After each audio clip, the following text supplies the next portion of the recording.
Unafuatilia? Unafuatilia hapo.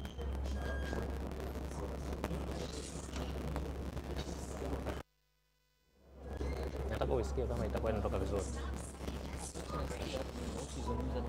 Sasa hapo unasikia? Sawa. Nataka kuzungumza mimi na yani.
Yale masanisho yako kusema. Nani?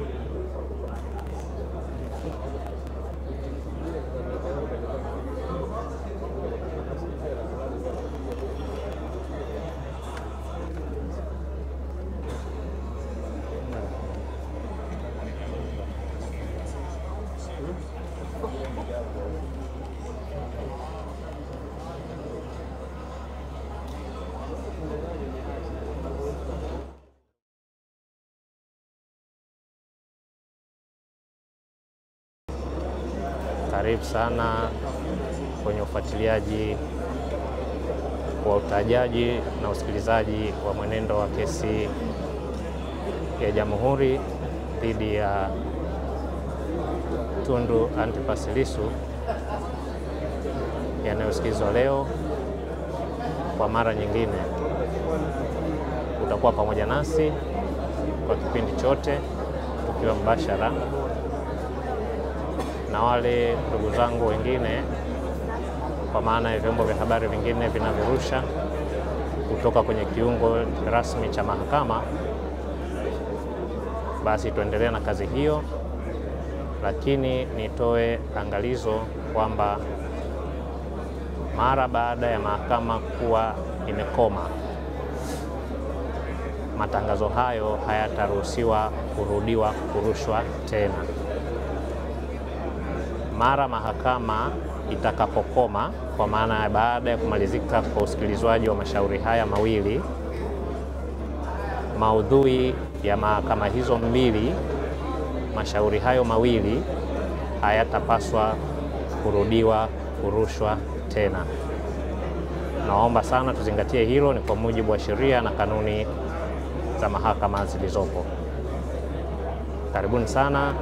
Mara mahakama itakapoanza, basi tutakwenda live kwa viungo vile viwili, kimoja kikiwa ni hiki cha Kiswahili na kingine ni kile cha Kiingereza, ambavyo vyote tumeviwasilisha kwenu umma muweze kufuatilia mwenendo wa mashauri haya. Karibuni sana.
Kwa kibuni hivi na sisi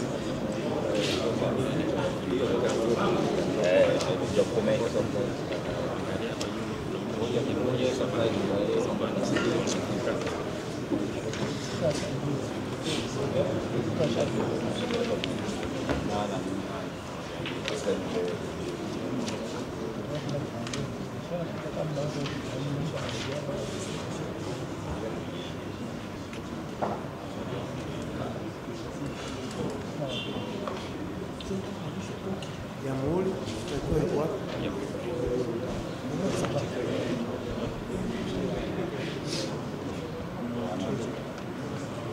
Mheshimiwa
Jamhuri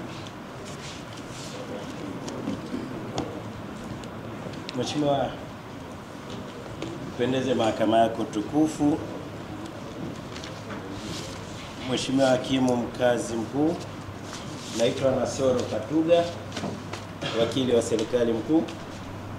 Nasaidiana na Jobu Mrema, wakili wa serikali mwandamizi. Tawabu Isa, wakili wa serikali mwandamizi. Harrison Mikosi, wakili wa serikali.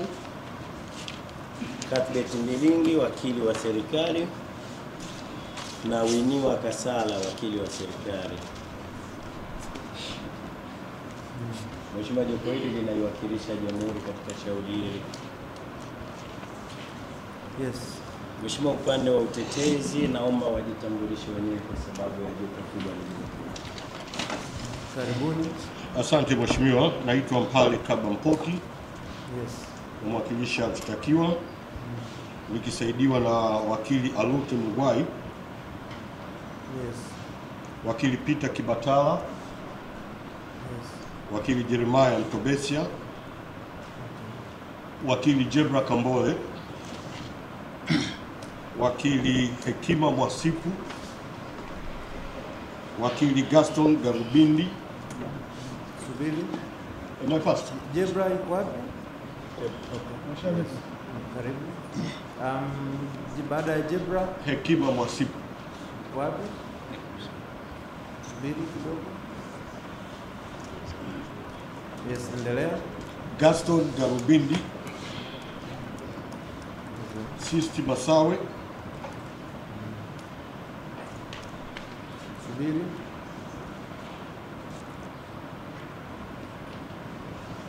Yes.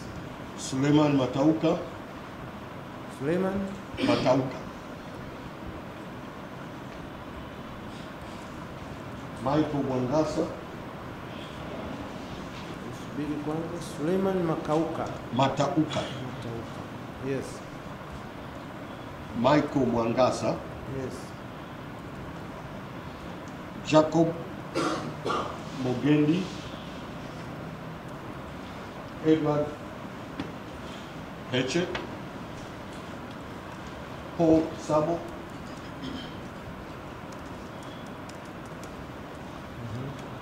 Ikoti Lisu. Maria Mushi.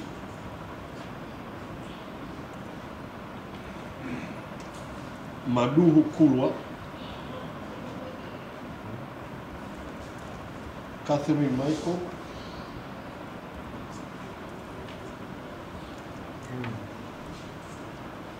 Doris Kafuku.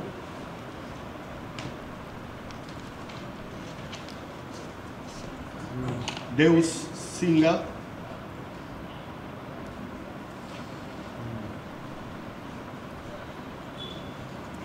Deogracias Mahinyila.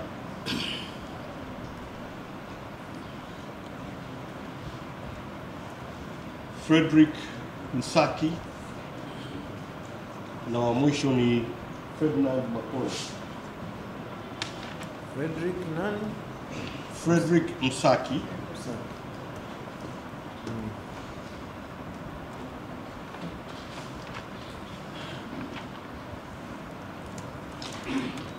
Na Ferdinand Makoe.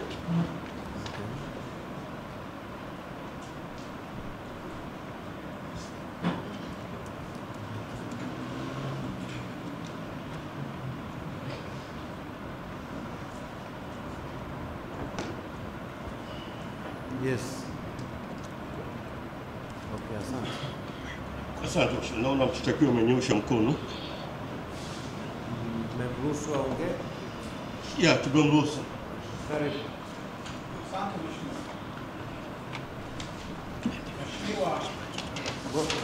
Ngoja kwanza. Tuko kwenye quorum.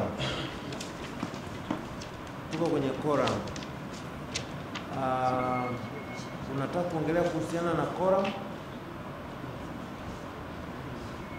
Nataka kuzungumza kuhusiana na mawakili wangu. Namna tunavyoenda mbele. Okay, tumalize kwanza kwenye quorum. Alafu tuende sasa.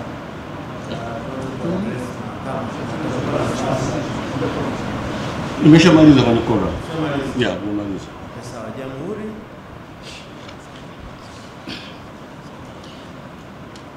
Mheshimiwa mshtakiwa yupo na shauri kwa ajili ya kutajwa. Ngoja kaa sasa. Endelea. Asante Mheshimiwa. Mheshimiwa, kama ambavyo nimepokeza, nataka kuzungumza juu ya uwakilishi wangu kwenye mashauri haya. Na nitakachokisema Mheshimiwa, naomba rekodiwe sawasawa na masomo yako. Mheshimiwa, nina mawakili kwa hesabu ya haraka kwa jinsi walivyovitambulisha, na mawakili zaidi ya 30. Yes. Na mawakili hawa Mheshimiwa Hakimu, niliwachagua mimi mwenyewe, ni mawakili wangu, na niliwachagua kwa sababu nina imani na full confidence na uwezo wao wa kuwakilisha katika mashauri haya, katika kesi hii. Wengi wao nimefanya nao kazi. Hawa wazee wawili hawa, mzee Alute na mzee Mkoko pale Mkoko, wamenilea mimi taaluma, vile vile kwa kesi ya mzee Alute amenilea litera, yeye amechukua nafasi ya mzee Lissu.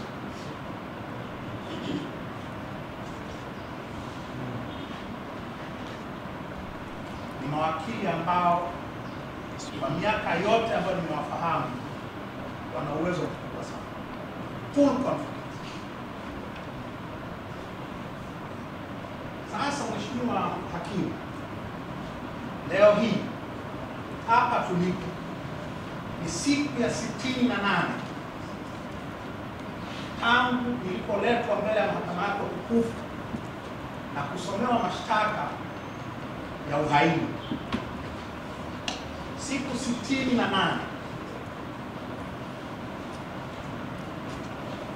natoka siku niliposomewa mashtaka ya uhaini, Mheshimiwa, uliamuru nipelekwe magereza nikawe mfungwa mahabusu.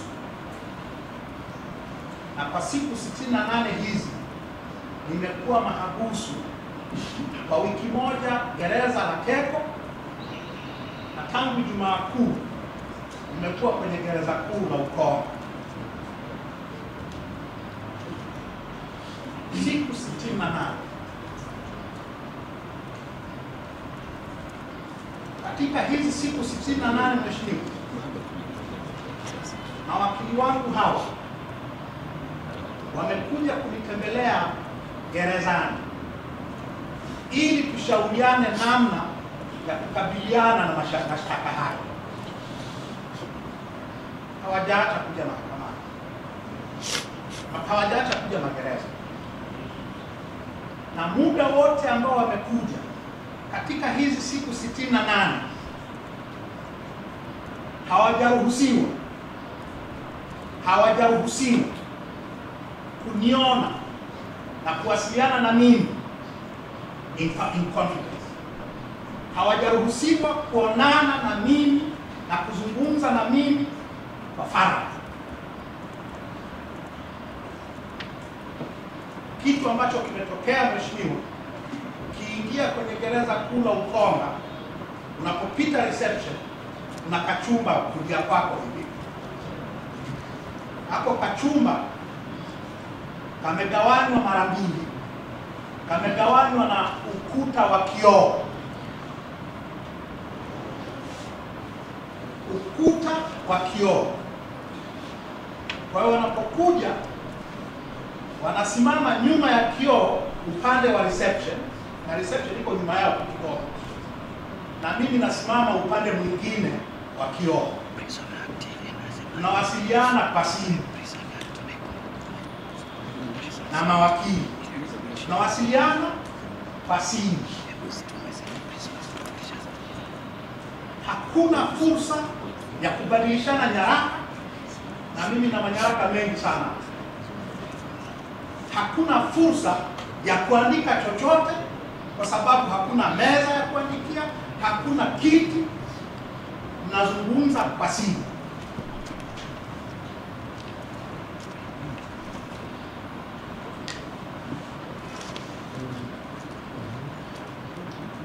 Sasa Mheshimiwa,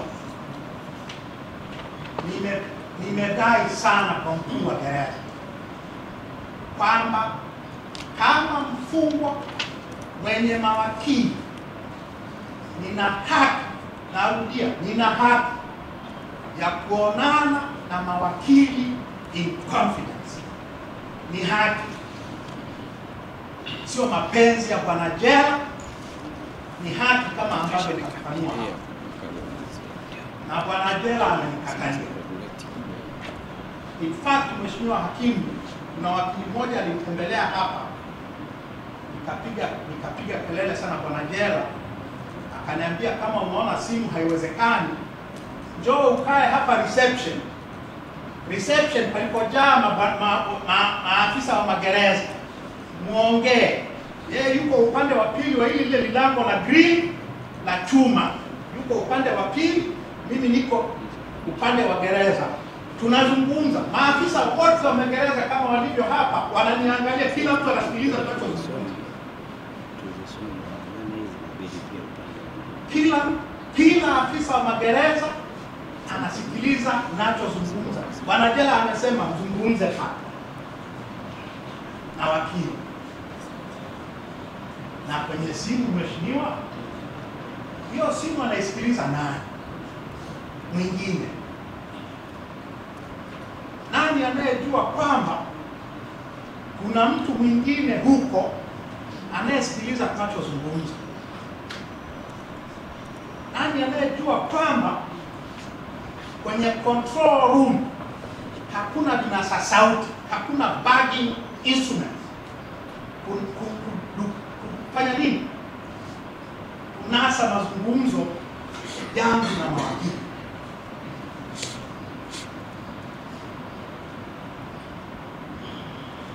Sasa mheshimiwa, twende kwenye sheria.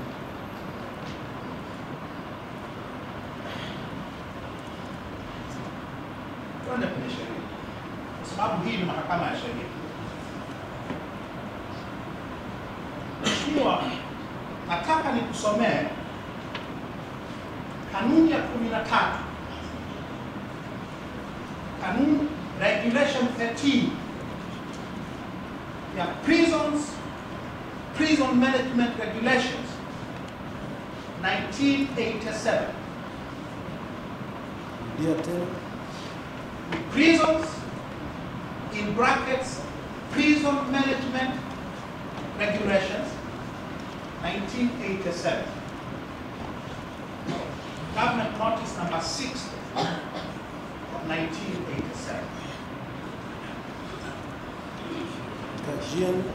GN 60 of 1987.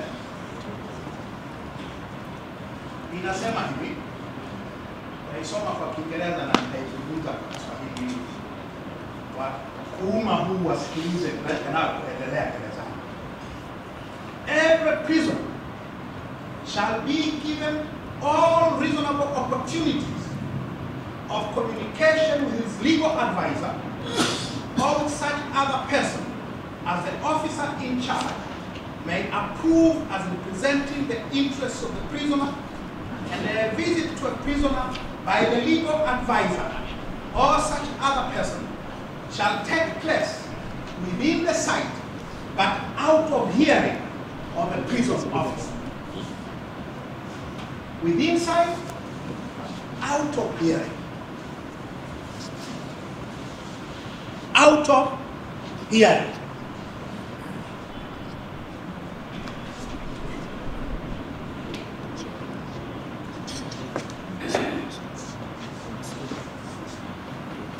Sasa mheshimiwa,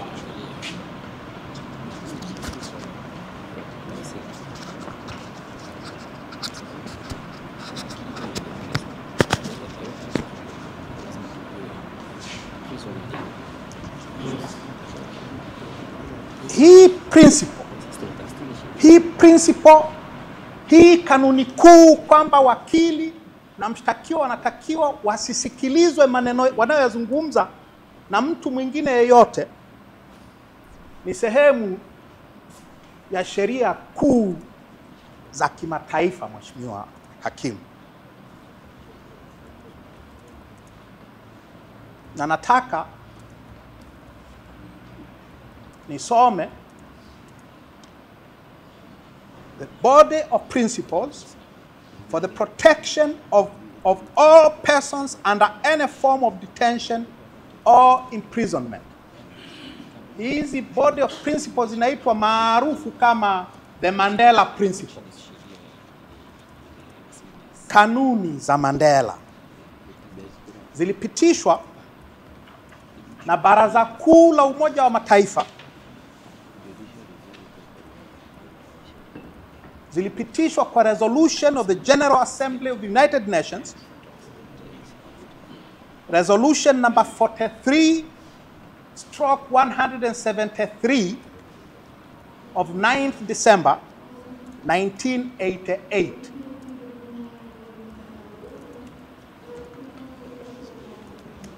Kanuni kuu kuhusu ulinzi wa watu wote ambao wako mahabusu, detention, au wamefungwa, they are imprisoned.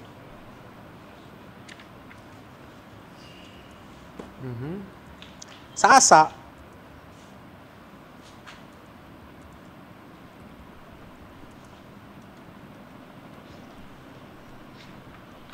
vumilie kidogo mheshimiwa Meya. Principle 18, kanuni ya 18 ya Mandela Principles. 18.1. A detained or imprisoned person shall be entitled to communicate and consult with his legal counsel.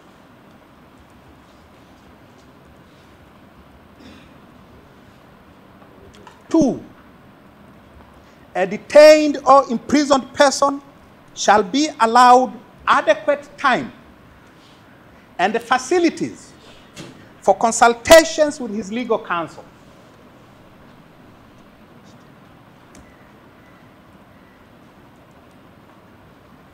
Three, the right of a detained or imprisoned person to be visited by and to consult and communicate without delay or censorship and in full confidentiality with his legal counsel may not be suspended or restricted save in exceptional circumstances to be specified by law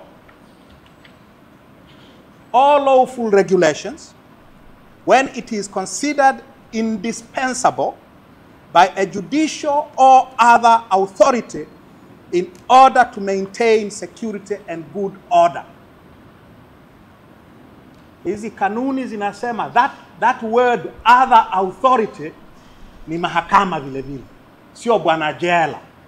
Sio bwana jela anayeamua, ni mahakama. Ndio inayoamua usionane na mawakili, uwekewe vizingiti vya kuonana na mawakili. Ni mahakama. Na nitakuja kwenye mahakama yako mheshimiwa. Sasa mheshimiwa, kwa hiyo tunazungumza 4 ni muhimu. Interviews between a detained or imprisoned person and his legal counsel mentioned in this principle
na haki pamoja na kuwa detainee. Mheshimiwa, haki ya kwanza nilionayo kwa mujibu wa kanuni za uendeshaji wa magereza ni haki ya kuabudu Mungu, haki ya ibada. Kanuni ya 14 ya hizi prison management regulations.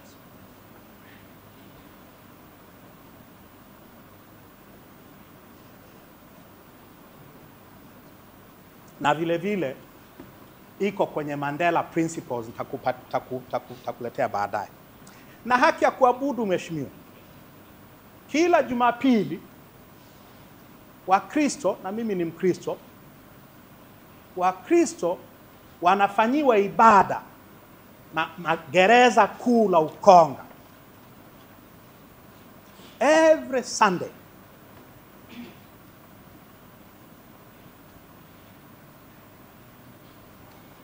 Na kwenye sikukuu za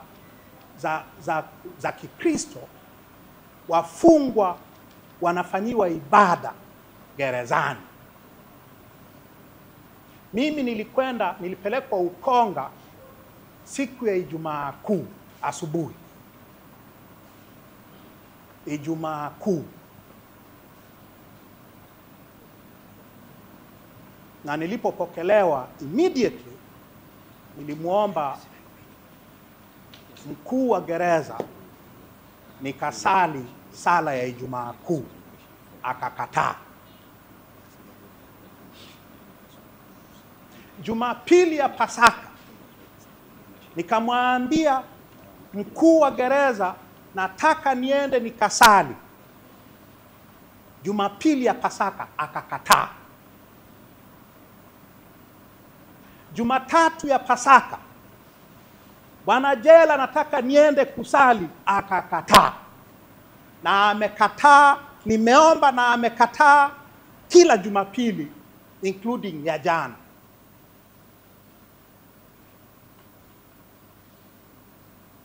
Wafungwa wengine wote wanakwenda kusali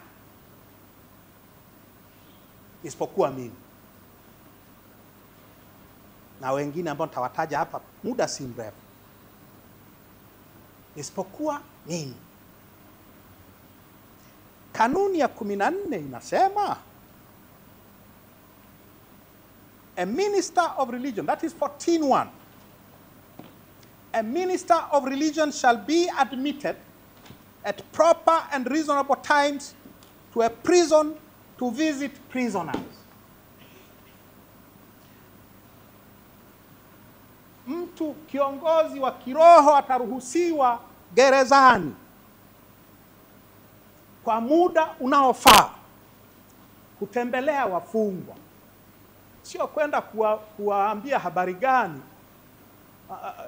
hakuna chai kule wala kunywa nao chai kwa sababu hamna chai. Ni kwenda kuwapa huduma ya kiroho. Waislamu every Friday, sisi wa Kristo every Sunday and every Christian holiday. Wote wanakwenda isipokuwa huyu mhaini ambaye hawezi hata kuomba Mungu.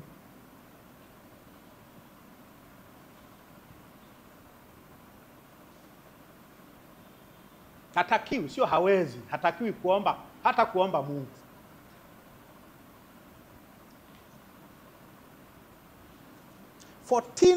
inasema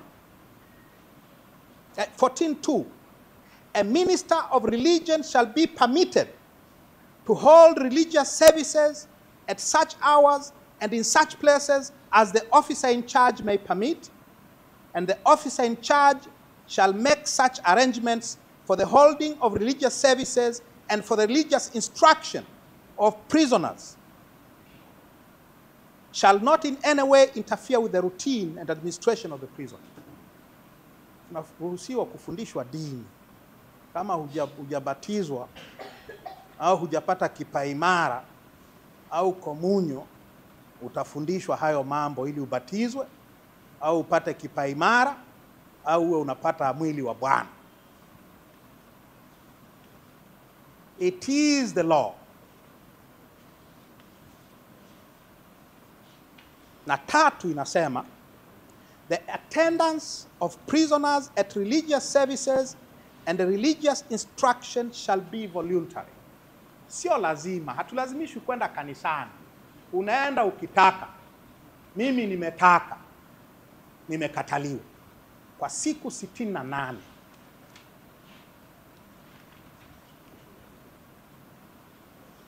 Kwa hiyo, my right of worship has been monstrously violated. Haki yangu ya kuabudu imekiukwa vibaya sana. Haki yangu ya kisheria.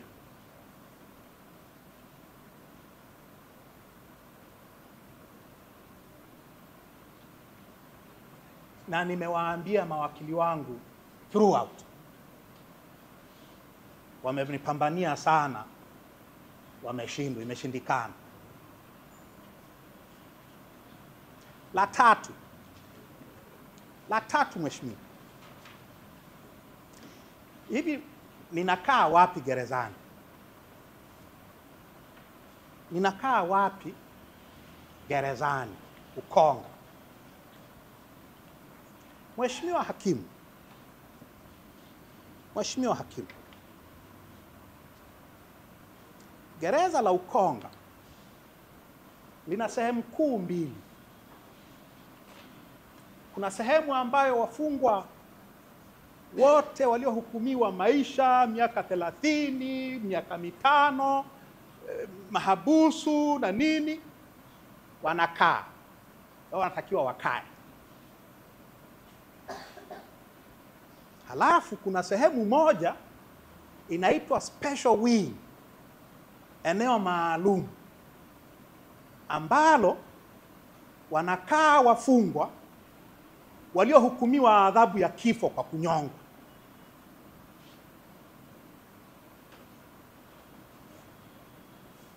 Mimi nakaa kwenye hiyo sehemu wanaosubiri kunyongwa. Nakaa death row. Nimewekwa death row.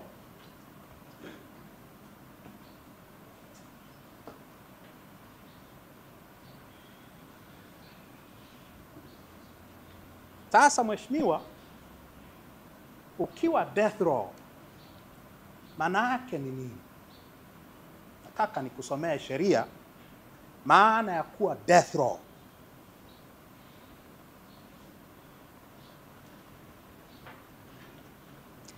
Kanuni ya 33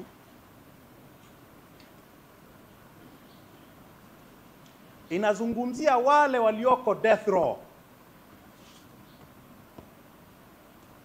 Walioko death row.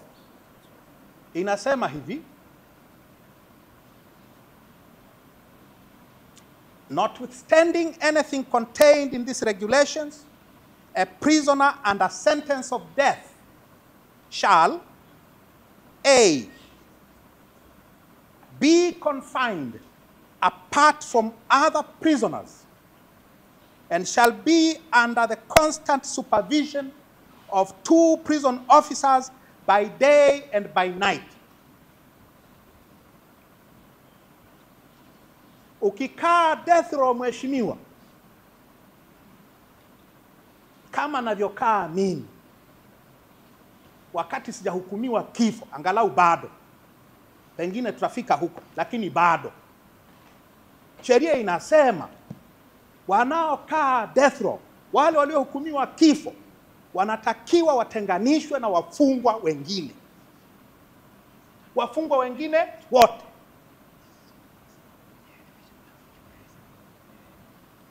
Mimi nimekaa death row tangu Ijumaa Kuu mpaka hapa tulipo. Na nikitoka kwenda kuonana na mawakili wangu au kwenda kuonana na ndugu zangu, nafuatana na askari wawili muda wote, kama inavyotakiwa kwa waliohukumiwa kifo.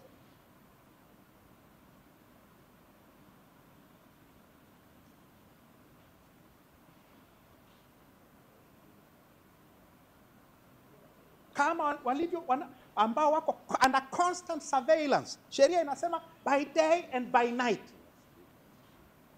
Mimi sijahukumiwa kifo, lakini nakaa death row and I'm under constant surveillance by day and by night.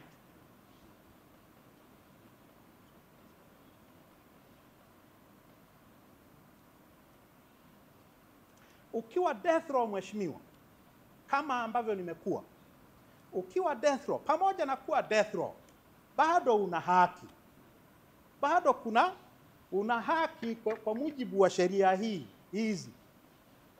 Kwa mfano nilizungumza habari ya haki ya kuabudu, sio? Haki ya kuabudu. A prisoner under sentence of death shall be permitted to receive visits by a minister of the religious denomination to which the prisoner belongs. Kwa hata wa death row wana haki ya kuabudu. Wote wanakataliwa, wote. Na mimi.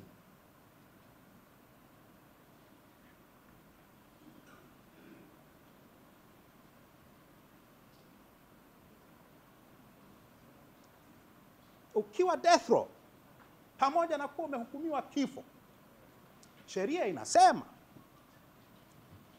a prisoner under the sentence of death shall be allowed such amount of exercise as the commissioner may direct. Wanaruhusiwa kufanya mazoezi. Kufanya mazoezi. Kwenye chumba changu napokaa, mheshimiwa, hapo death row. Death row imezungukiwa na ukuta hivi.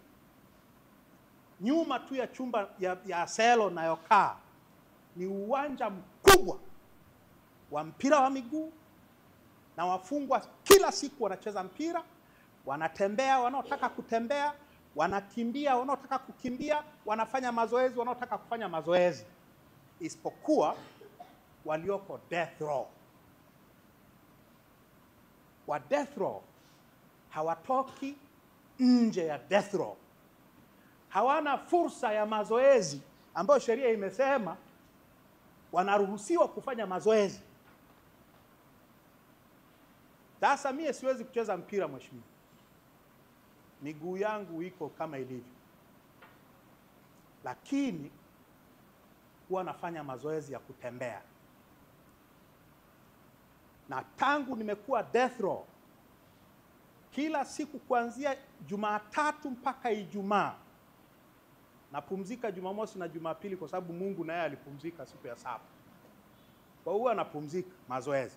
Lakini from Monday to Friday natembea around hizo block 4 za death row. Ziko 4. Sasa hilo eneo nalotembelea, mheshimiwa, ni mifereji ya maji machafu. Ni mifereji ya kupitisha maji machafu.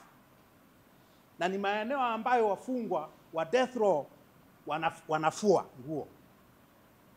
Na wanapata wakitolewa asubuhi ndipo wanapopumzikia. Mimi inabidi ni negotiate kwenye mifereji hiyo. Huu mguu mmoja haufanyi kazi, mheshimiwa. Asante watu wasiojulikana.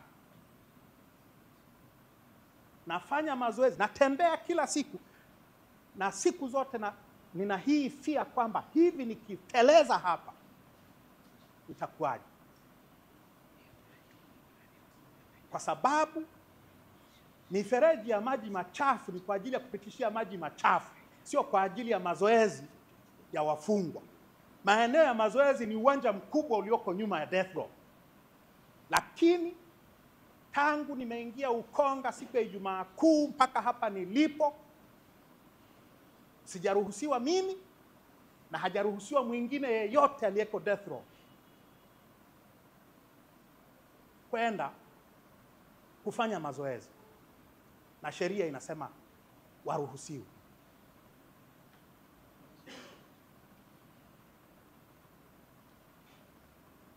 Sasa mheshimiwa,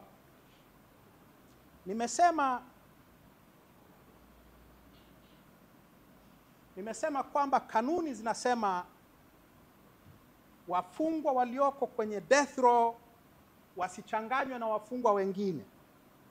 Sheria ya magereza inasemaje? Prisons Act sura ya 58. Naomba uangalie kifungu cha 72 cha sheria hiyo mheshimiwa. Section 72 of the Prisons Act. A prisoner under the sentence of death shall be confined apart from other prisoners in a special cell or ward, and the treatment of the death penalty prisoner the treatment of a prisoner under sentence of death shall be as may be prescribed. Na sheria inasema, sheria kuu ya magereza inasema sisi ambao sio death row inmates tusikae na watu wa death row. So it is in the act, it is in the regulations. Nimewaambia mawakili wangu for the past 68 days. They have tried. They have tried valiantly. They have failed. They have failed.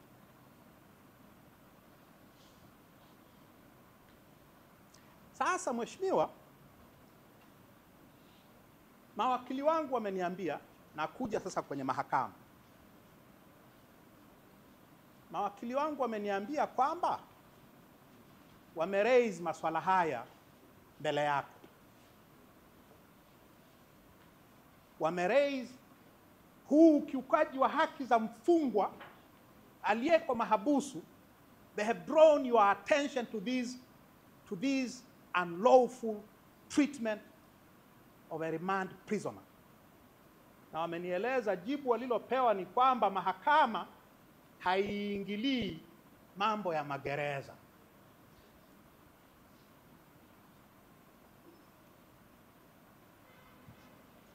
Sasa mheshimiwa, huo msimamo kama ni wa kweli, kama ni kweli umesema hivyo mheshimiwa, huo msimamo uko nje ya misingi ya sheria ya nchi hii. Uko completely out of step with the law. Mheshimiwa, wewe ni justice visiting justice. Wewe ni wale wanaotembelea magereza. Hii sheria inasema kifungu cha 48 takitafuta mheshimiwa, usichoke.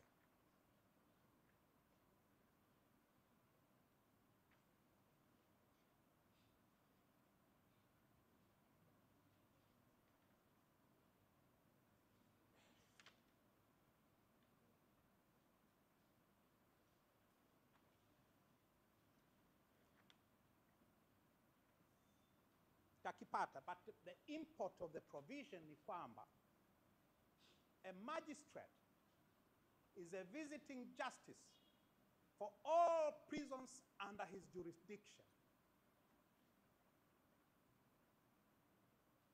You are a visiting justice wa magereza yote ya Dar es Salaam, including Ukonga Central Prison. Kwa nini you are a visiting justice? Ni kwa sababu wewe ni hakimu. You are a judicial officer. Na kama judicial officer, wajibu wako hauishi unapohukumu mtu. Wajibu wako unaendelea kumsimamia huyo uliyemhukumu au wale ulioamuru waende magereza, waende mahabusu, you continue to supervise their treatment while in prison. Tuende kwenye, ngoja nikupeleke kwenye kanuni za Mandela. Principle 4 of the Mandela Principles.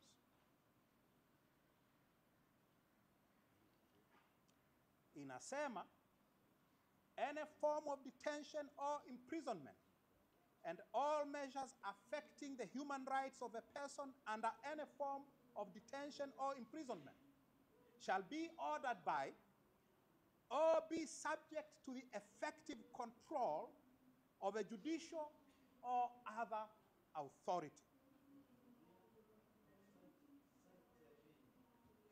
Any form of, yes, principle 4.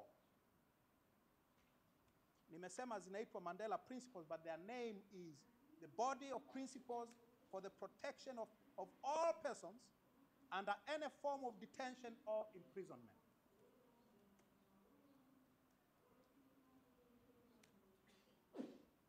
Any form of detention or imprisonment and all measures affecting the human rights of a person under any form of detention or imprisonment shall be ordered by or be subject to the effective control of a judicial or other authority. Nimesema Mheshimiwa Hakimu, hili neno other authority limetafsiriwa humu. Nitakupatia hiyo the proper provision iliyo tafsiri. Lakini maana yake ni nini? Mahakama. Ni mahakama ndio inatakiwa iwe na effective control over prisoners and detainees. Kwa wajibu wako hauishi unaposema mpeleke mahabusu. Wajibu wako unaendelea. Ndio maana huwa unatembelea magereza, Mheshimiwa. Na nimeambiwa siku za karibuni ulikuwa magereza as a visiting justice. Nimeambiwa, nafuatilia mambo haya.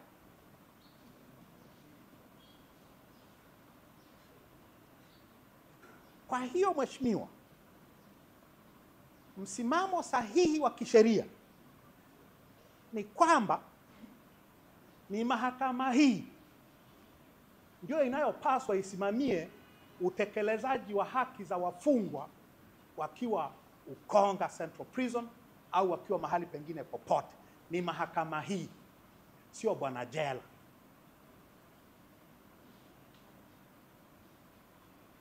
Na nimewaambia mawakili wangu yote haya. They tried valiantly. They fought hard. They have failed. Kwa hiyo Mheshimiwa, naomba nisikuchukulie, yako mengi. Mengine tutakutana nayo kama tutaenda High Court. Tutakutana nayo. Lakini kwa haya ambayo nimeyasema, mawakili wangu na washukuru, you fought bravely, you fought professionally, you did your duty and you did it well. It is time to step aside and let me do what I must do.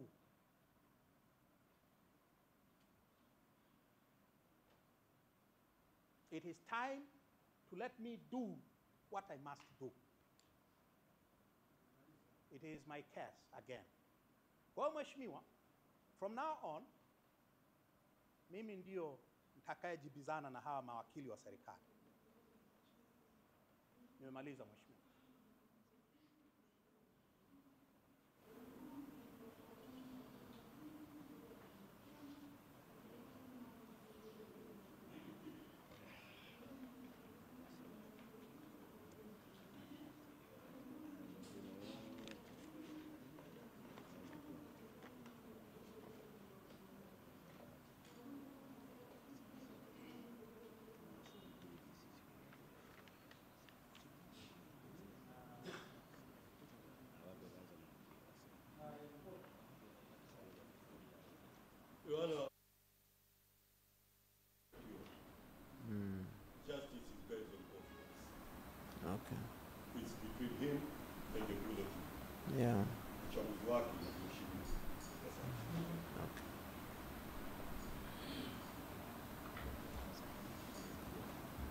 So kwa hiyo kuanzia sasa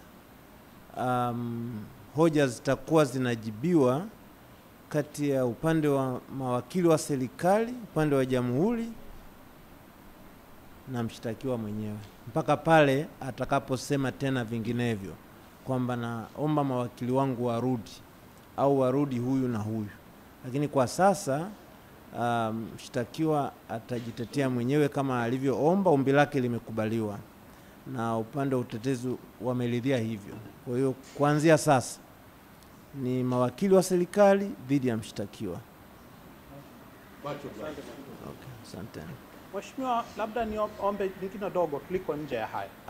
Naomba nipate kiti kirefu angalau niweze kuweza kuandika. Okay, sawa. Tafutieni hiki kifupi, tafutieni kiti. Kikaa hapa hata unione. Tafutieni kiti. Okay, sawa. Yeah.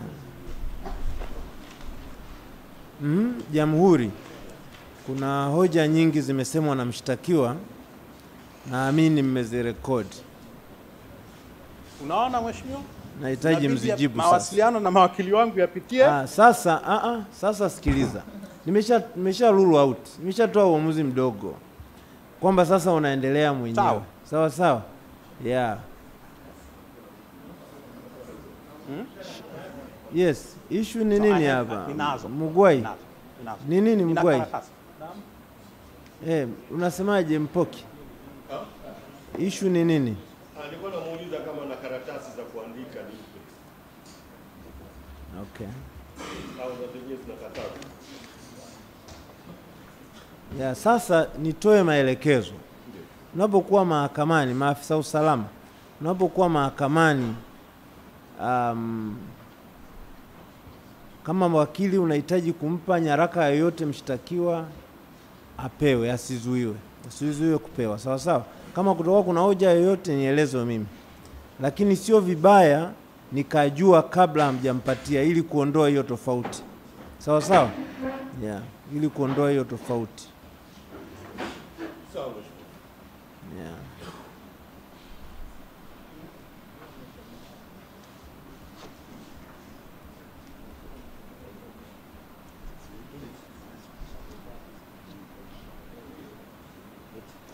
Yes, upande wa mashtaka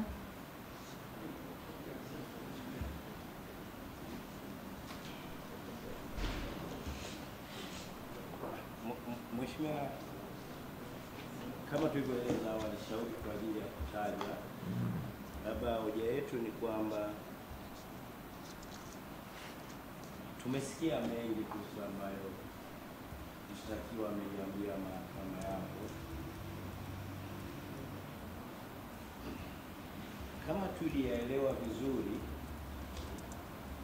yalilenga kuiambia mahakama yako sababu ya kwa nini hataki mawakili waendelee kumwakilisha. Kama tumemwelewa vizuri, alikuwa anatoa sababu zinazopelekea kwa nini anaona sasa ajitetee mwenyewe.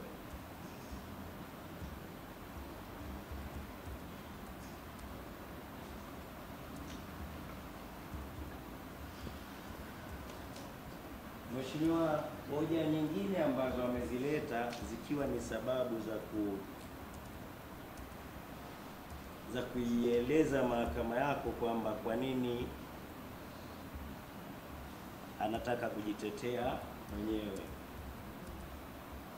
Mheshimiwa, japo mahakama yako tukufu imeshaamua kwamba imesha discharge kwa makubaliano mawakili wa utetezi katika shauri hili, na sisi tunaona ni busara, kwa sababu kifungu cha 310 ndio cha CPR ndio kinatoa haki ya mshtakiwa kuwakilishwa kwenye mashauri ya jinai, na unapopewa haki ni haki yako pia kuikataa au kuikubali. Kwa hiyo kama ambavyo mahakama imesha rule kwamba hii haki mshtakiwa kaamua kuikataa, kwa hiyo azirati imekuwa ruled out na mahakama.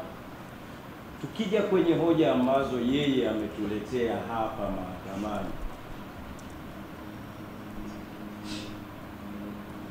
ni hoja ambazo zinaenda moja kwa moja kwenye jeshi la magereza. Ni kwa jinsi gani ambavyo yeye anakaa huko, na hakukuwa na hoja yoyote ambayo humu ndani tunatakiwa tuijibie. Hoja ile imesikilizwa, imeletwa kwa upande wake. Ina maana upande wa magereza bado haujasikilizwa kuhusu hayo anayoyasema. Nimeielewa mheshimiwa, sidhani kama hoja hizi zilizoletwa za jinsi gani huko sijui nini zilikuja kwa ajili ya mahakama yako tukufu izitolee maamuzi. Kama tulimuelewa vizuri, labda atatudia, lakini alikuwa anatoa sababu gani zinazomfanya awakatae, awaondoe mawakili, sio wakatae, awaondoe mawakili wake na kuamua kujitetea mwenyewe. Lakini kama kuna hoja ambayo anaamini jeshi la polisi, jeshi la magereza halija au mkuu yoyote wa jeshi la magereza hajaamua au hajafanya kile ambacho sheria inamtaka akifanye, tunasema bado ana haki ya kisheria kuomba prerogatives orders. Specifically ni mandamus, anaweza akaomba mandamus. Yeye ni wakili kama alivyojitambulisha na anasema ni mzoefu. Ni kweli kaka yetu wakili mzoefu, anajua nini kinachotakiwa kufanyika kuweza kuomba hizo shufaa stahiki katika mahakama husika au mahakama yenye uwezo wa kusikiliza mandamus. Na mheshimiwa, hizi zinaombwa ni kanuni ya 4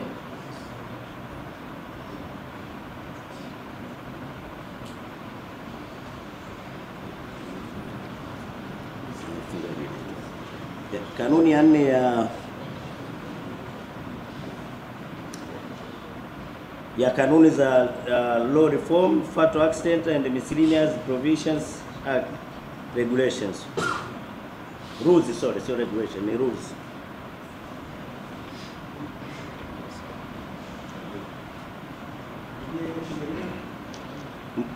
Ni kanuni za sheria ya law reform, fatal accident in brackets and miscellaneous provision, judicial review procedure and the fees, rules za mwaka 2014.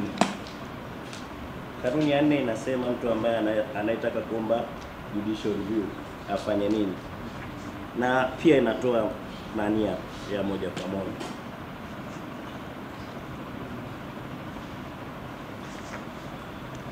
Na ukitumia application hii au maombi haya, ndipo tutapata sasa haki ya pande zote mbili kusikiliza.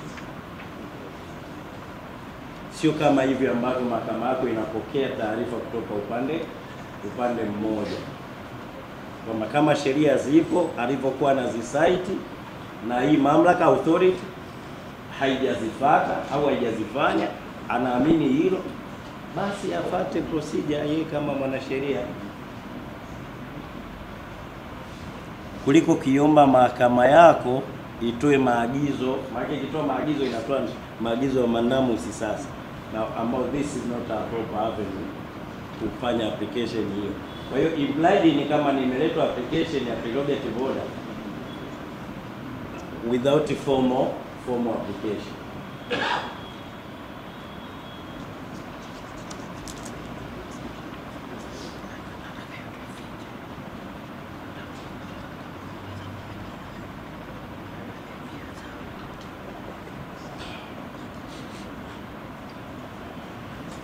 Kwa hiyo upande wa jamhuri tunaona kuendelea kuingia kwenye huu mtego wa kuzijibia hoja alizozileta, kwamba authority hainifanyii hivi, hainipi hiki, hainipi haki ile. Tutakuwa tumeingia kwenye mtego ambao pia tutaifanya mahakama hii itoe itoe maamuzi au itoe orders ambazo sio sehemu yake.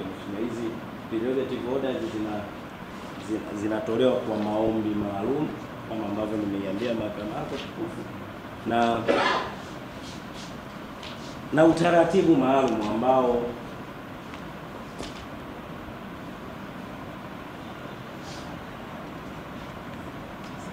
sasa pande zote mbili zitapata nafasi ya kusikilizwa. Utaratibu huo ukifuatwa, kweli yuko konde, kweli sio nini, hivyo vyote si tumesikia upande mmoja kwa maneno na bila kusikiza upande wa pili. Kwa hiyo sisi tunaona kama kuna hayo malalamiko, basi sheria hii itumike kuweza kutoa hizo oda kama ikibainika kweli kuna kiongozi au authority fulani ijafanya majukumu yake iliyopewa kisheria, basi wawe compelled kufanya hayo majukumu, lakini kwa kufuata utaratibu mzuri na kila kitu kiko kwenye sheria. Otherwise, kwa kusema haya, tuondoke huko tuje kwenye ombi la jamhuri. Mheshimiwa, shauri kama tulivyoeleza wazi, tulivyoeleza awali kwamba ni kwa ajili ya kutajwa mbele yako leo. Mheshimiwa, nahitaji kujibu alichokisema mheshimiwa, asiende tu. Nilikuwa mwenyewe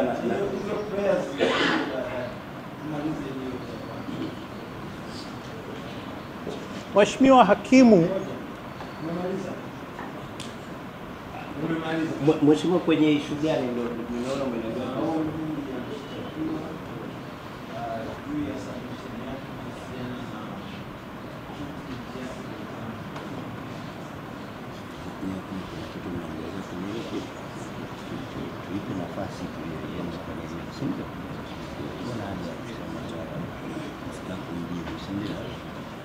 Mheshimiwa, kwenye upande wa malalamiko dhidi ya jeshi la magereza, sisi tunaona ni hayo kwamba utaratibu ufuatwe ili wenzetu nao wapewe nafasi ya kusikilizwa kuliko mahakama yako itaingia kuamua kitu ambacho kisivyo na bila kufuata ule utaratibu. Sisi tumemaliza sema.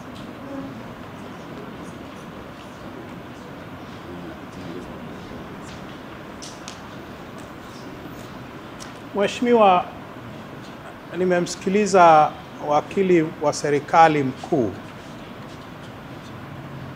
na naomba niseme kwa kifupi sana mheshimiwa. Ninajua utaratibu wa kuomba amri ya mandamus, sio kwamba nimeusahau au siujui.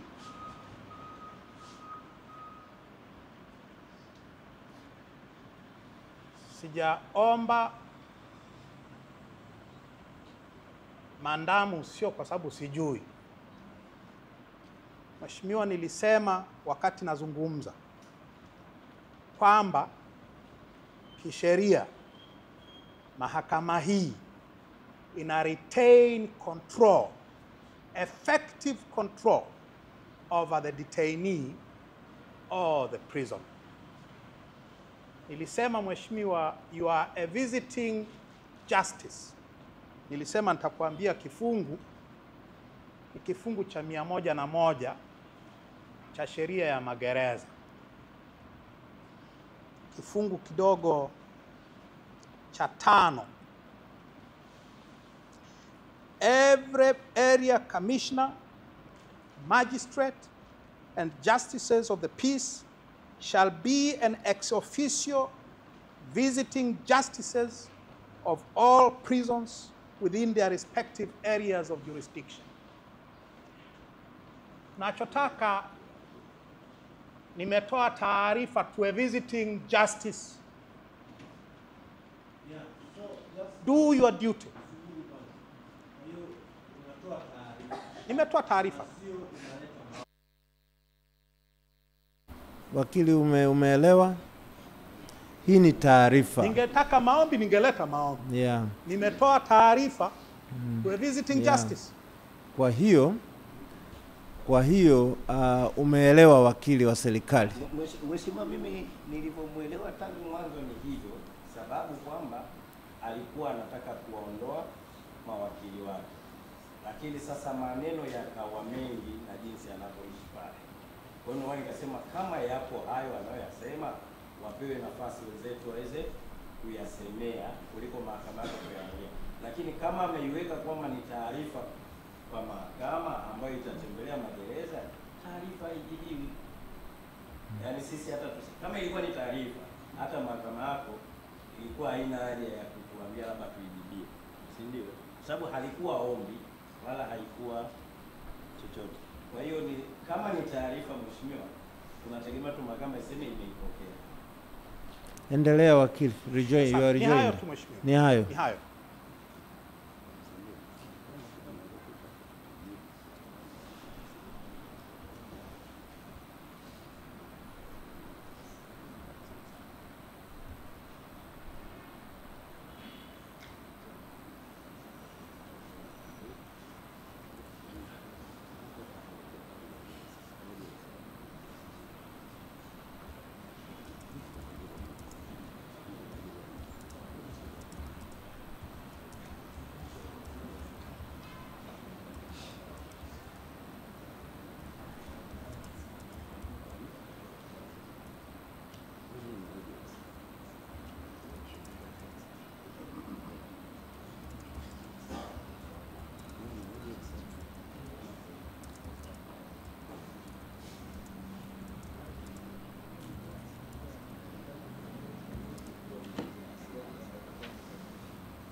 Kwa hiyo niseme katika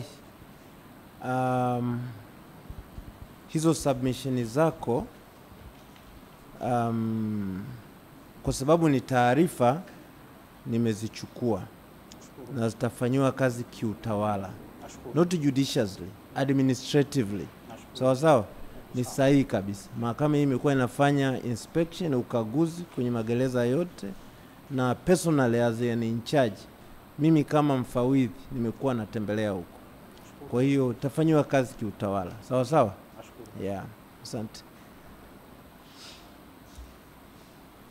Yes, twende kwenye maombi yako uliokuwa unataka kuyaleta haya.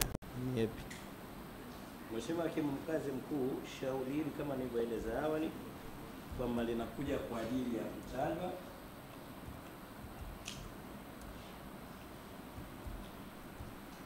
Mheshimiwa, shauri hili lipo kwenye hatua ya kusomwa kwa mujibu wa kifungu cha 245 kifungu dogo cha 6 cha sheria ya mwenendo wa mashauri ya jinai Section 245 kifungu kidogo cha 6, baada ya upande wa upelelezi kutekeleza maelekezo aliyopewa chini ya kifungu cha 245 kifungu kidogo cha 5.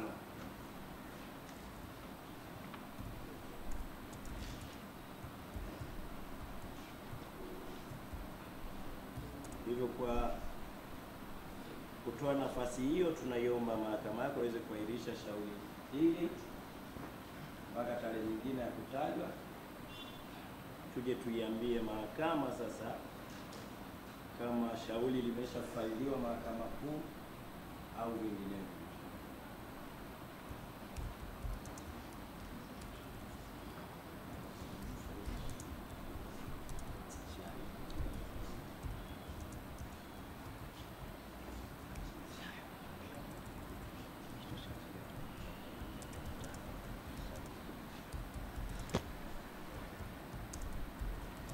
Umemaliza? Mheshimiwa, ni hayo.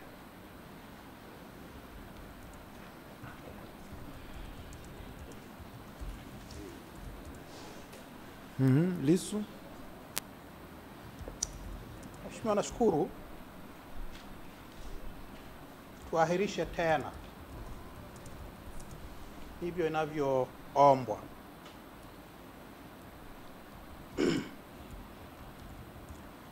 Mheshimiwa, kama nilielewa amri ya mahakama ya mwisho ya tarehe 2 ya mwezi huu, ilikuwa mahakama yako tukufu Mheshimiwa iletewe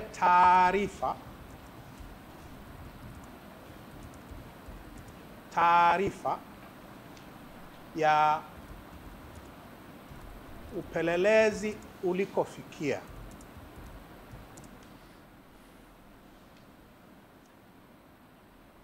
Tuliambiwa siku hiyo ya tarehe 2 kwamba upelelezi uko kwenye hatua za mwisho.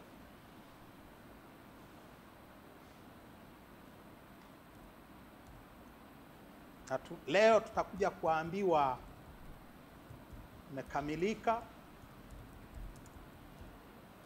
au la. Sasa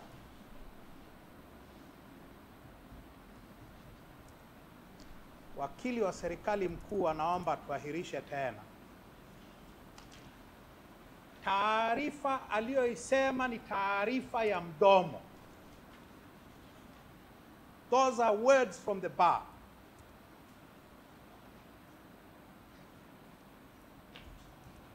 Hiyo sio taarifa ambayo iko envisaged kisheria. Mheshimiwa,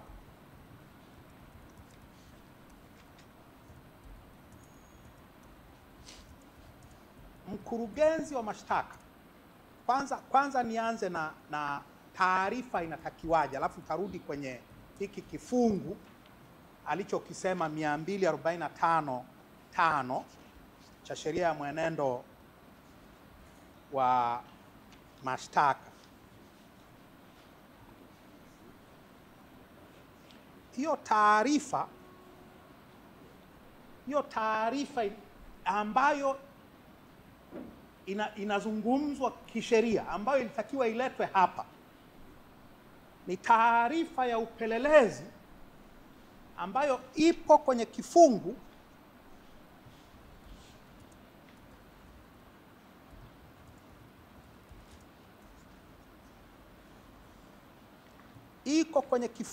cha 16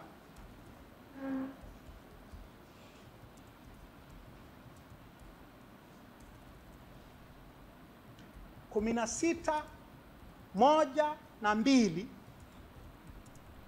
ya sheria ya mamlaka ya uendeshaji wa mashtaka, National Prosecutions Service Act. Which provision? 16 16 generally, but specifically 16.1 and 16.2.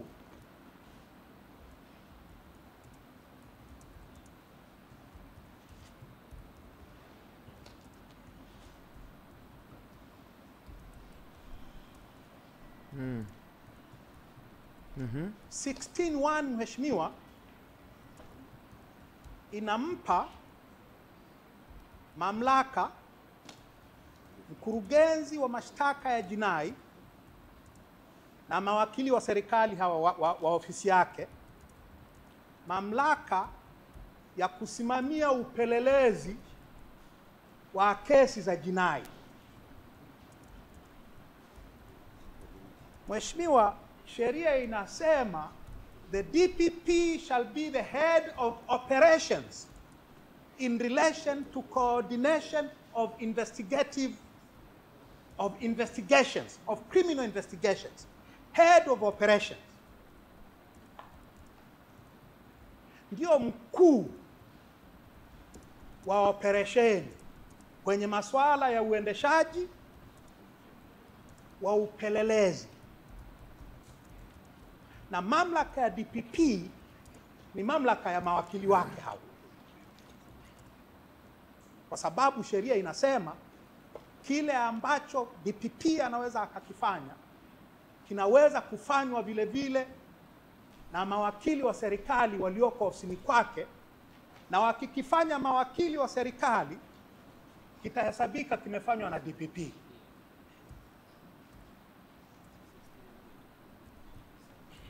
And that is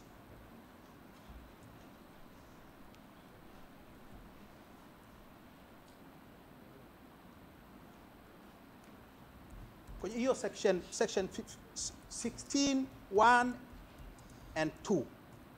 Sasa mheshimiwa, subsection 2 inasema DPP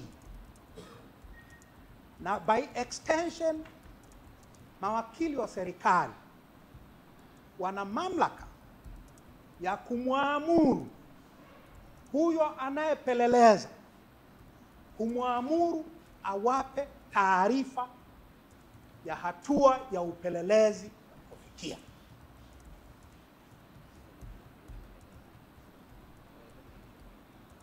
In the exercise of powers, the director may require any authority mandated with investigative functions to investigate any criminal allegations that have come to the director's knowledge and furnish him with a report on the result of such investigations.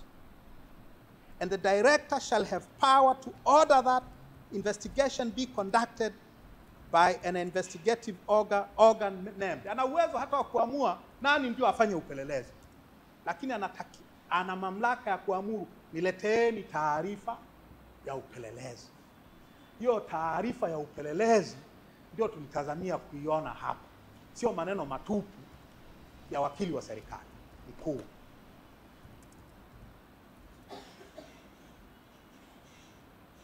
Maneno matupu hayavunji mfupa.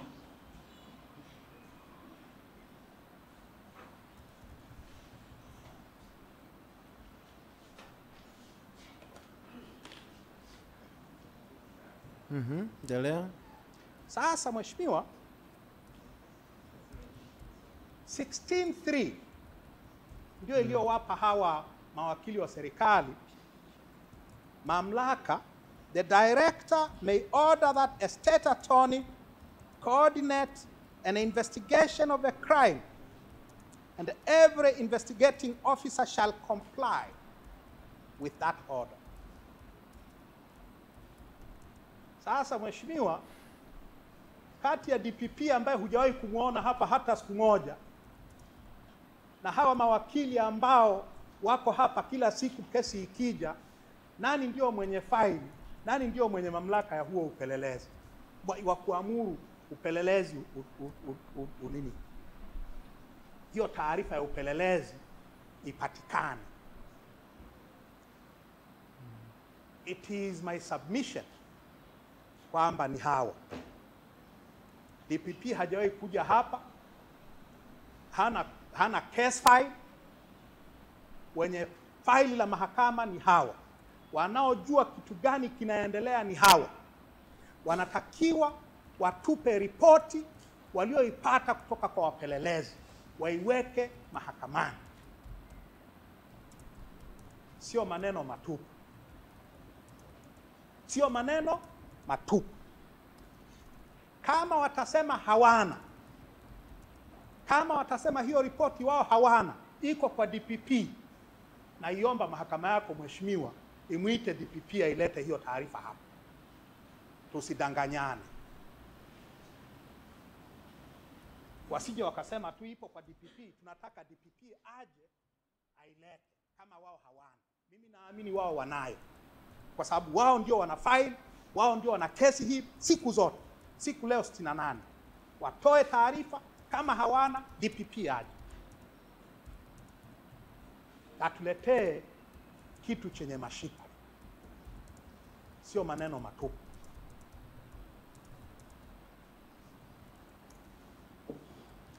Mheshimiwa, kuhusiana na 245(5),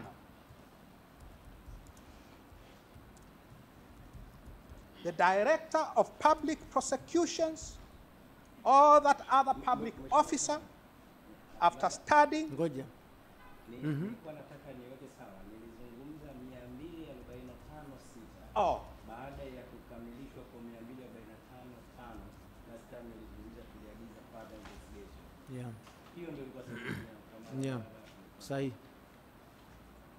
Kwa hiyo kirejee kifungu cha 245. Yes. Kifungu kidogo cha 6. Asante mheshimiwa. Asante sana.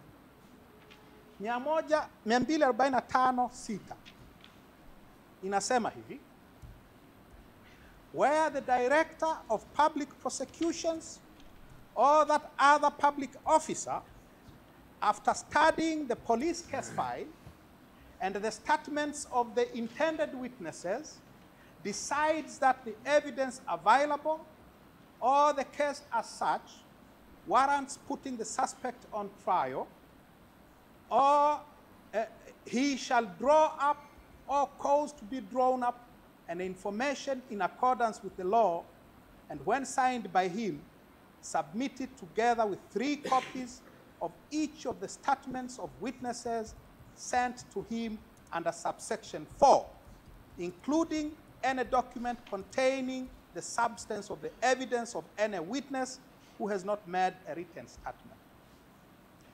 Hiki kifungu mheshimiwa,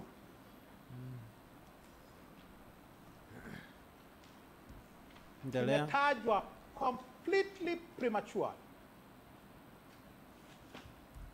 Completely premature. Oda ya mahakama ilisema walete taarifa uchunguzi umefikia wapi. That was the order.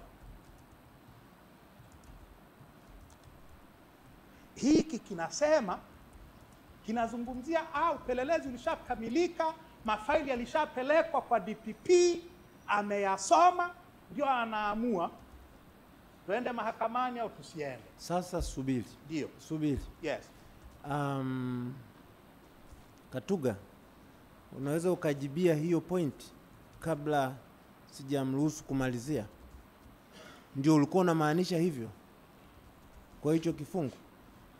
Mheshimiwa, nilichokuwa na maanisha, jalada limeletwa kwa ajili ya kusomwa in complying with section 240 na... Kwa hiyo jalada sasa mnalo. Ndio maana ya hicho kifungu. Na ndio hicho umemwelewa? Kwa hiyo jalada sasa wanalo.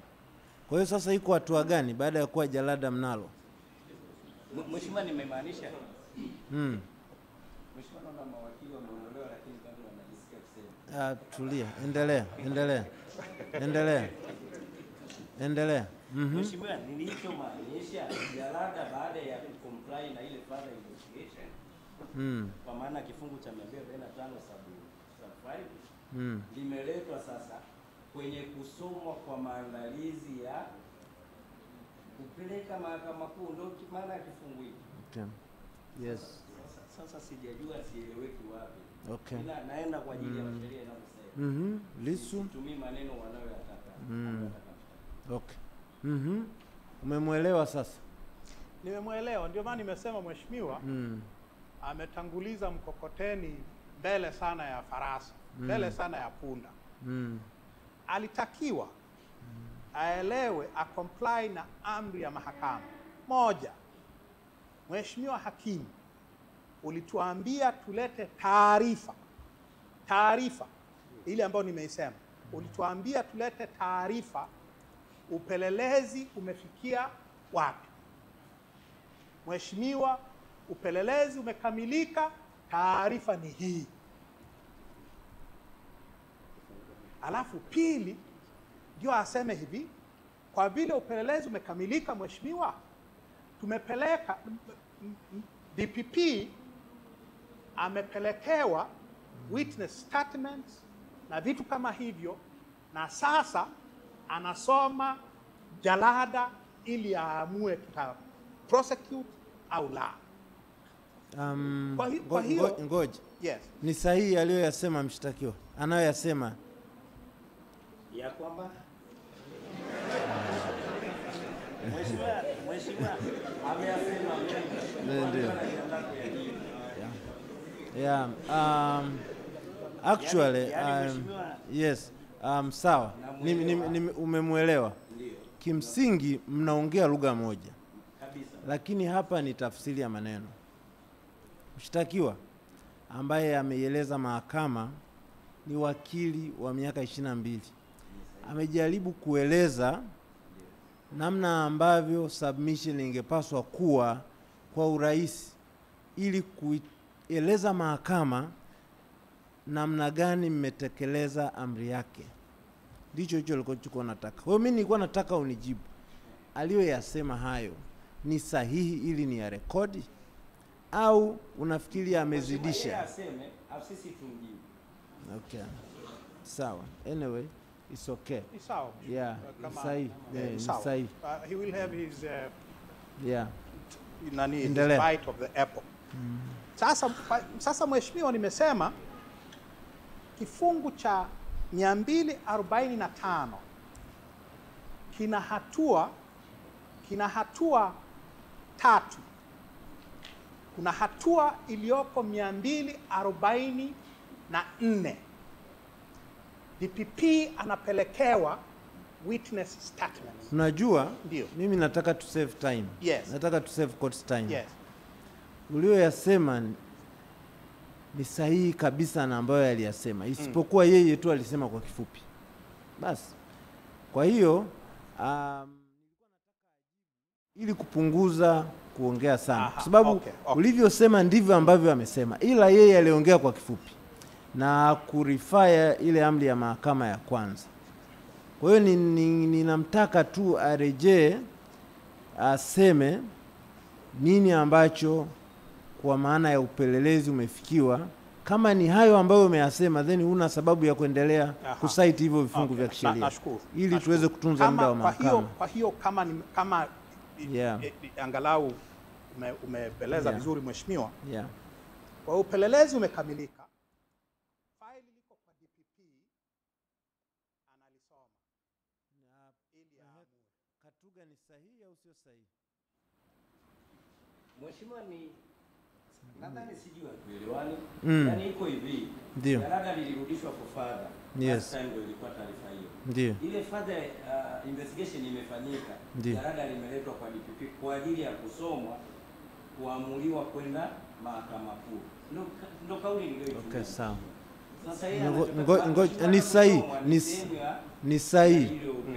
Hata kusoma. Yeah. Mpaka tutakapofaili mahakama kuu ndio tunaiambia mahakama imeshakamilika tayari, nyaraka iko mahakama kuu. Ni sahihi. Ndio mheshimiwa, lakini ukisema nilazimike kusema hayo, mimi nasema kwa mujibu wa vifungu. Yeah.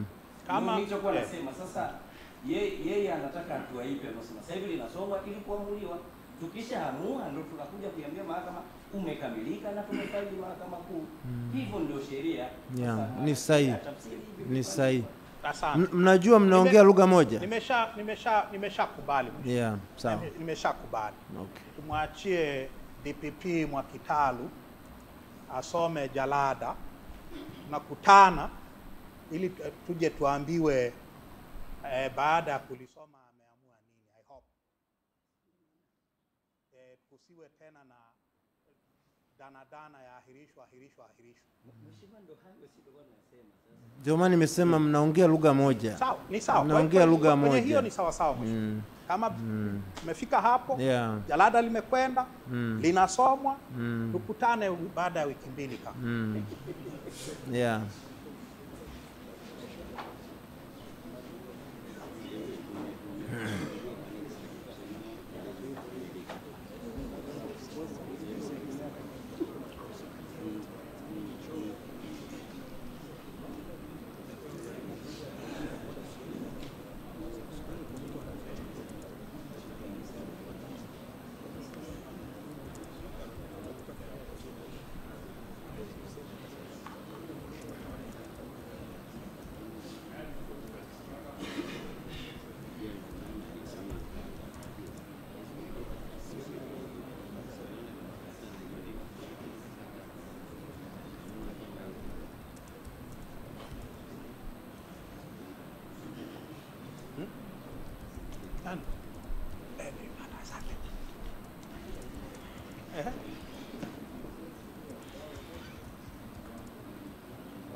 Siku 14 zinaangukia tarehe 30, lakini shauri lije tarehe 1. Sheria inaruhusu ndani ya siku 15. Kwa hiyo tarehe 1 Julai. Sawa. Imekaa sawa? Asante mheshimiwa. Okay.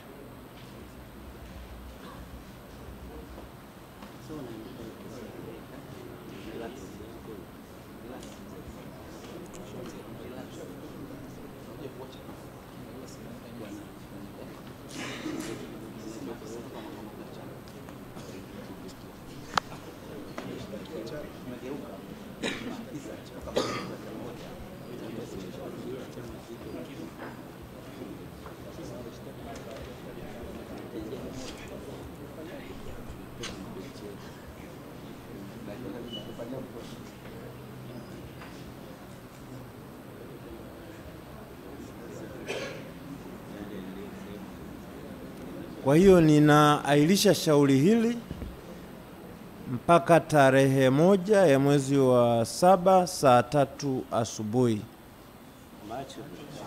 Asante.